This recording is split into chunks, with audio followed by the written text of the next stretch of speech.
Shout out Wesley Davis.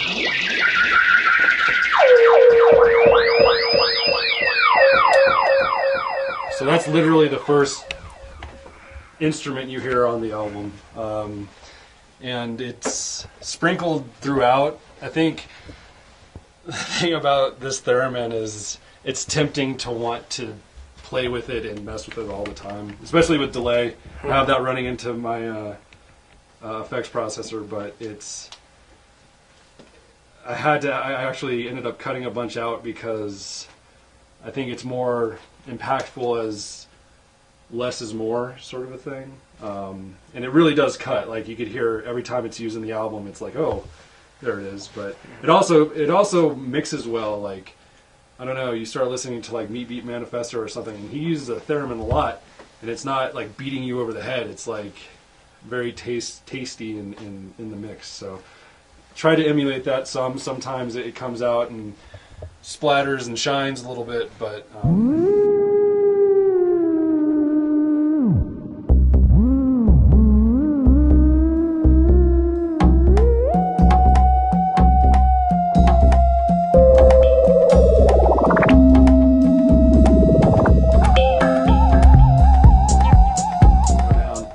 Gaia was not part of my rig, and actually this 3-tier thing wasn't how we developed the album at all. This has been kind of reworked since we originally were playing this out and stuff. But the Gaia was used in overdubs and adding to after the recordings.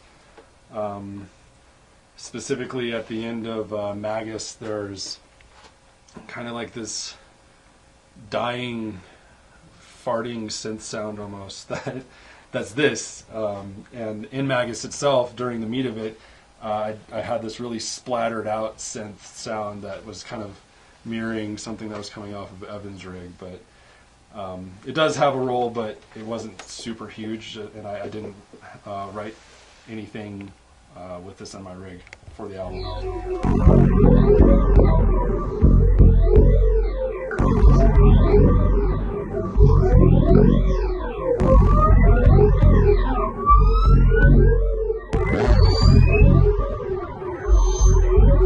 The RM1X is my oldest sequencer, and pretty much what I learned how to sequence on many years ago. But this was integrated into the into my rig for the album. And really, how I laid it out, I had a bunch of different sections, all with just kind of different beats. And really, the thing this did most was just complement the Electribe as far as the beat work, real time changing and stuff. And you can hear that a lot in Seventh Cycle. That song is mostly about the beats, and a lot of those kind of alternate beats are coming off this this thing, which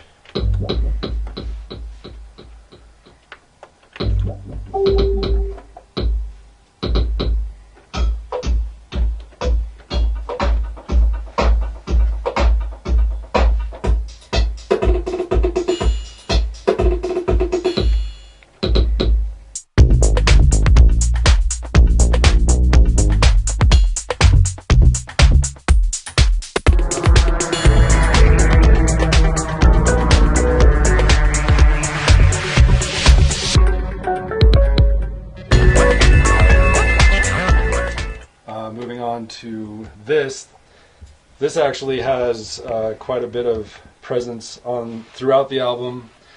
This is the Future Retro Revolution, which is a TB303 emulator, and this is the Acid Machine. All the acid lines, all the acid bass lines that you hear on the album come off this guy. And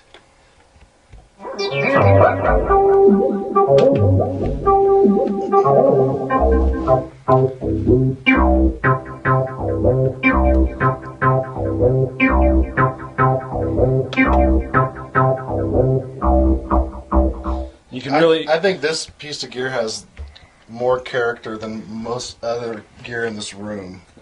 The sonic qualities of it and the way that it records the wave files of it can be at -20 and be louder than the wave files from this thing that are at -6. I'm not sure how exactly, but it just really has a nice characteristic to it that you'll hear throughout the music. Yeah, and aside from the theremin, it's the only analog piece of gear on this rig. You can really hear the bass line from Galaxy Mirror.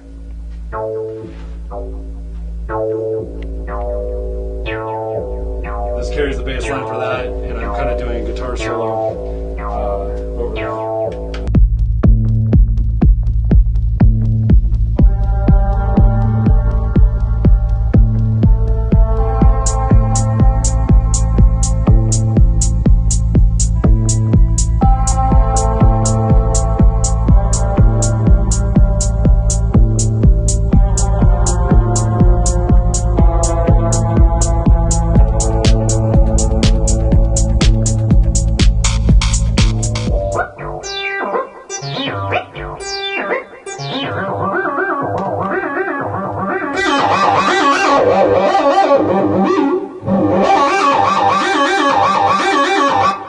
So anyway, yeah, this was kind of where, as far as developing sequencing and stuff, is where I focused a lot of my time and energy into the album.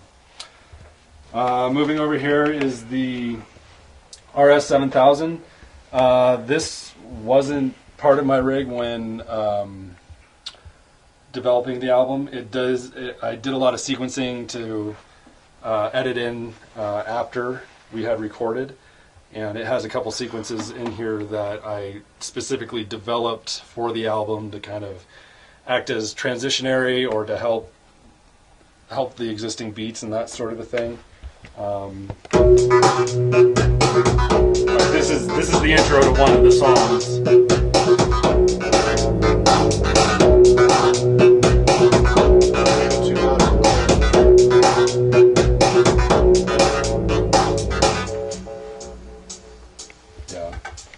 So there's some specific things that I did lean on this thing for, and this is really the big brother of the RM1X. It was just too heavy, and I just wasn't using it when we were working on this album. I was trying to keep it a bit more slim because I decided to play guitar, which I'll show you in a little bit. And anyway, all that's piped into the SP303 here, better known as Dr. Sample. I use it as an effects processor. I don't use it as a sampler so much. It has amazing capabilities as far as effects processing, and I don't know what the hell I would do without it. I should get the 404 at some point, but I think I've had this since like 2000, 2001 or something. So it's been kind of a cornerstone of all my stuff for that long. Here's my Electro-harmonix 2880. It is a MIDI syncable loop pedal, and I run my guitar through all this stuff, and it hits this, and you can hear really specifically when I have one loop going, but it kind of, the magic just kind of worked out, is the beginning, the end of TLS 2 into Apocalypse.